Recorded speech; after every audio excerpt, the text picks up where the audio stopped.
Olá, vamos dar sequência à nossa série de mensagens sobre igreja.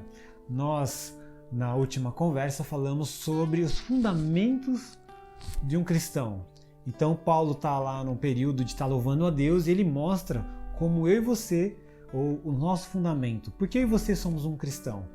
Se você lembra bem, é porque Deus, o Pai, nos escolheu, o Filho nos redimiu e o Espírito nos selou, ok? Mas hoje nós vamos falar sobre o finalzinho do capítulo 1, que é o final que poucas pessoas investem tempo nele, mas eu acho ele fundamental, de grande importância para uma vida em igreja, uma vida cristã, né? Uma vida que vai dignificar a Jesus, uma vida que está em conformidade com a palavra de Deus. Que é a oração de graças, né? A NVI traz ação de graças e oração. É um tema muito propício, porque aqui Paulo vai orar. E eu gostaria de ler com você essa pequena oração aí dos versículos 15 de Efésios capítulo 1 até o versículo 23. Diz o seguinte: por essa razão, desde que ouvi falar da fé que vocês têm no Senhor Jesus e do amor que demonstram para com todos os santos, não deixo de dar graças por vocês, mencionando em minhas orações.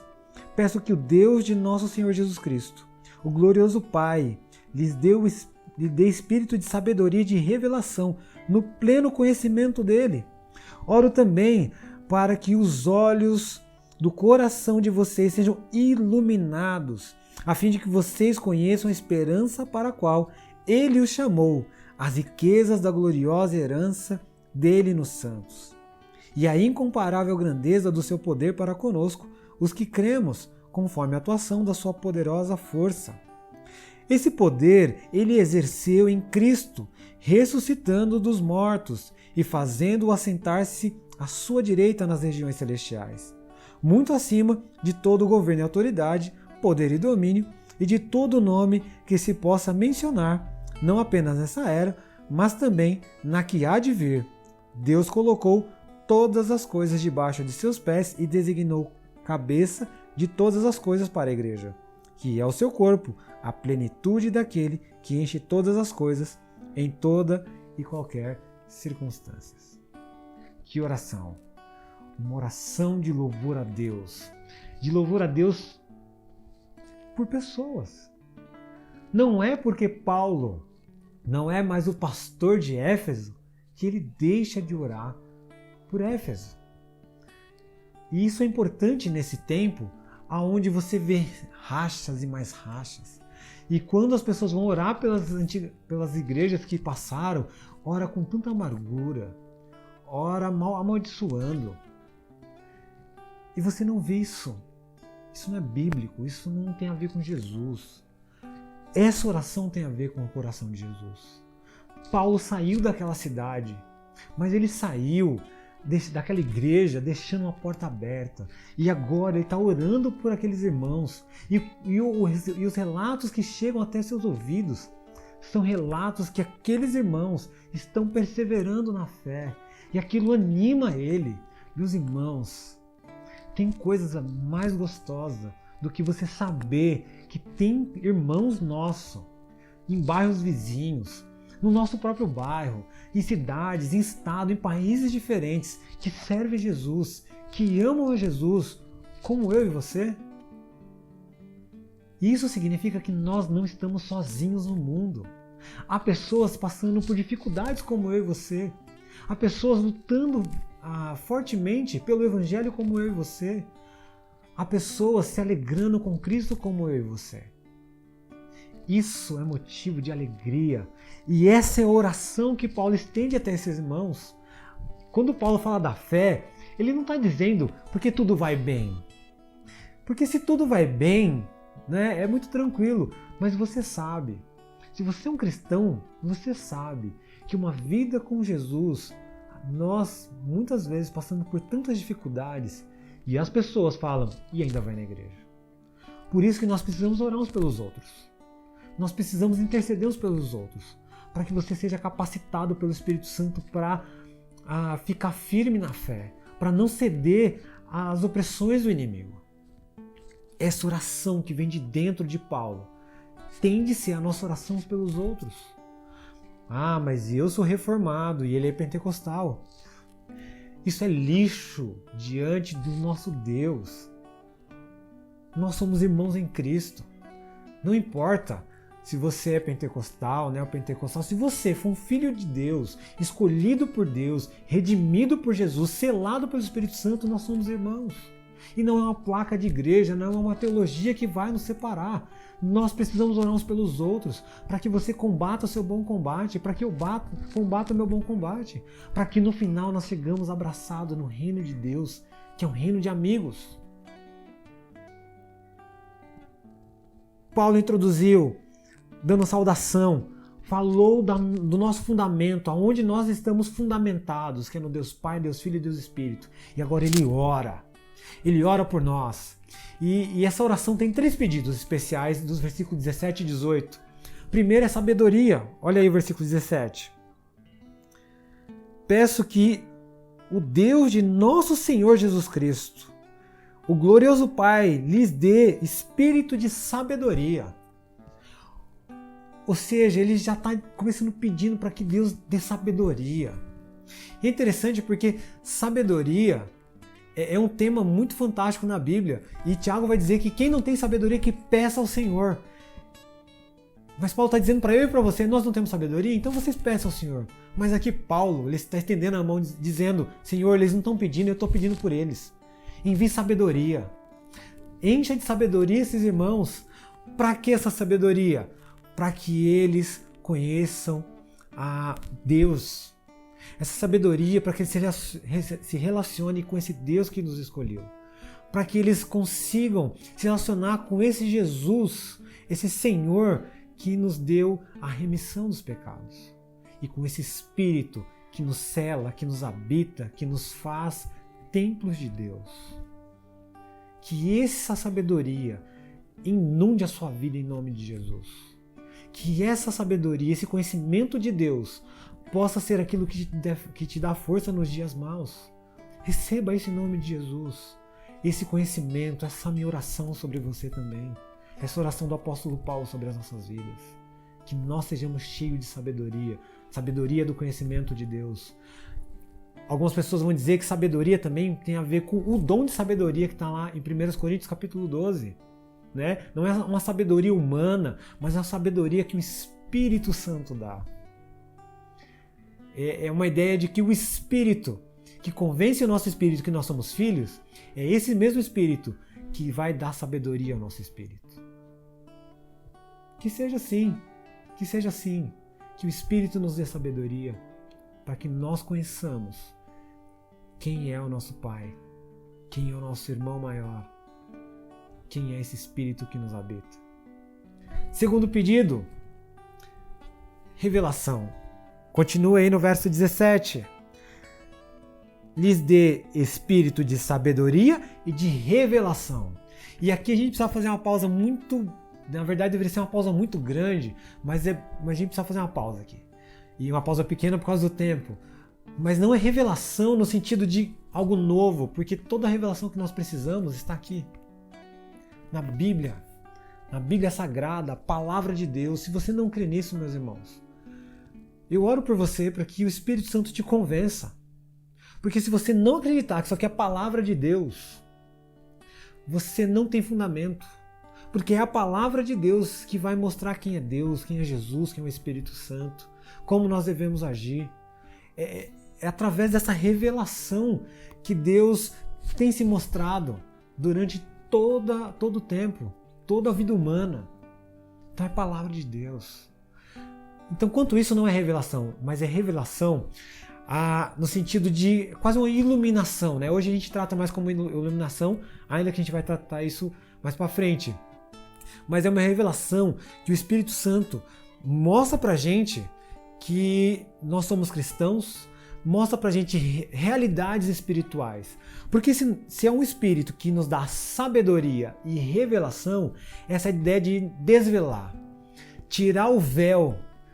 Porque revelação significa isso, tirar o véu. Tem alguma coisa tampando, um véu que está entre você e algo. algo escondido. Então precisa desvelar, tirar o véu, revelar, para que você veja. E você veja o quê?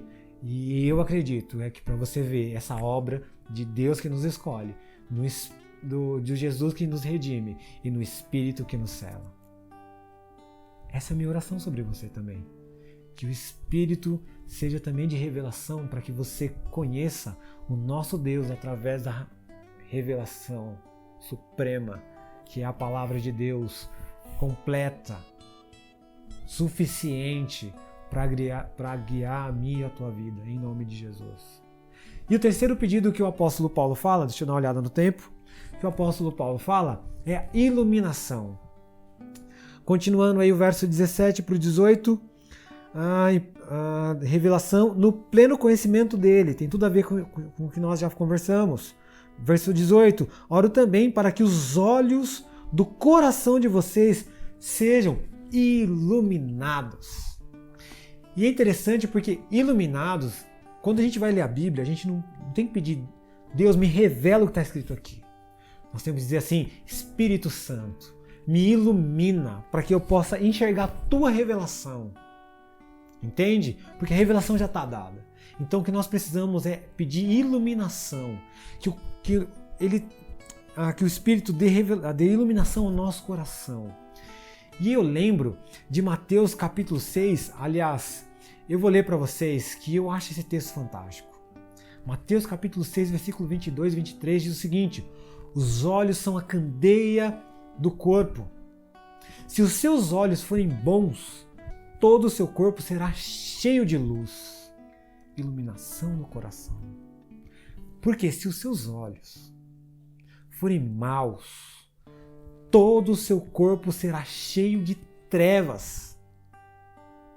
Portanto, se a luz que está dentro de vocês são trevas, que tremendas trevas são.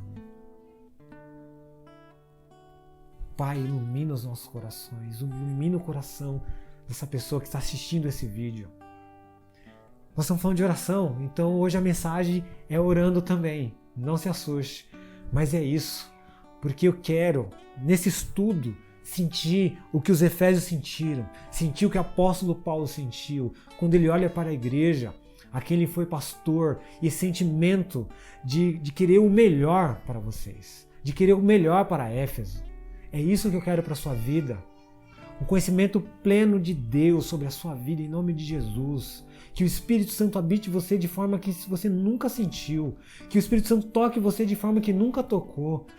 Que nesse pequeno período você possa sentir o Espírito Santo agindo em você, para que você reconheça, para que você sinta que você é filho, que você é redimido, porque você é escolhido de Deus.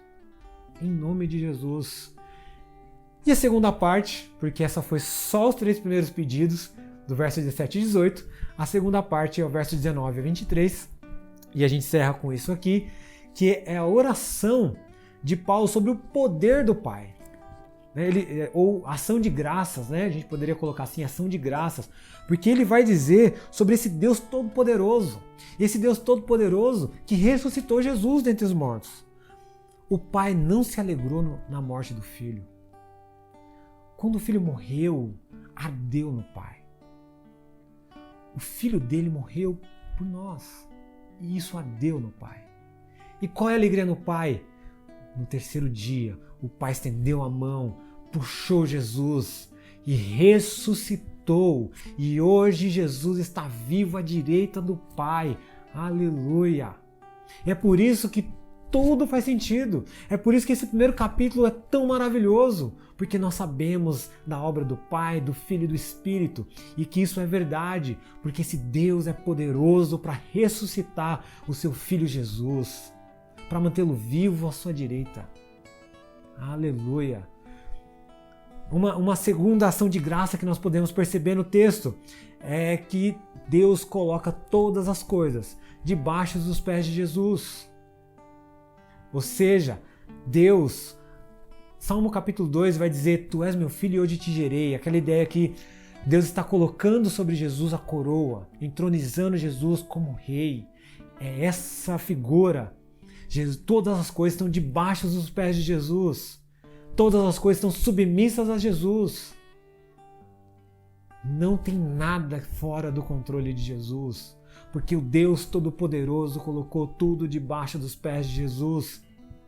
E a terceira ação de graça, ao mesmo tempo que colocou tudo debaixo dos pés de Jesus, só uma coisa ele não colocou aos pés de Jesus, que é a igreja. A igreja não está subjugada por Jesus. A igreja é o corpo de Jesus, que é o cabeça. Porque o que está embaixo está sendo esmagado. Mas o corpo, ele pertence ao Filho. Ele tem comunhão com o Filho, que é a cabeça. Isso é maravilhoso. Então, essa oração e relembrar essas ações de graça de Paulo tem que avivar o nosso coração. Esse Deus que nos escolheu, que nos redimiu, que nos selou, esse Deus poderoso que tirou Jesus da morte, que colocou todas as coisas debaixo de Jesus e colocou a igreja como corpo vivo de Jesus. E quem é essa igreja? Essa igreja, meus irmãos, é eu e você, quando nos reunimos em nome de Jesus. A igreja não sou eu. A igreja somos nós, à medida que nos relacionamos. Não tem a ver com paredes, tem a ver com relacionamento. Que Deus te abençoe em nome de Jesus. 3 perguntas. Primeira pergunta. Qual é o pedido que você faria para a tua igreja agora? Né? Para Deus sobre a tua igreja. Segunda pergunta. O que você precisa para entender a palavra de Deus? E terceira pergunta. Deus é todo-poderoso? Como ele demonstra isso? Que Deus te abençoe em nome de Jesus.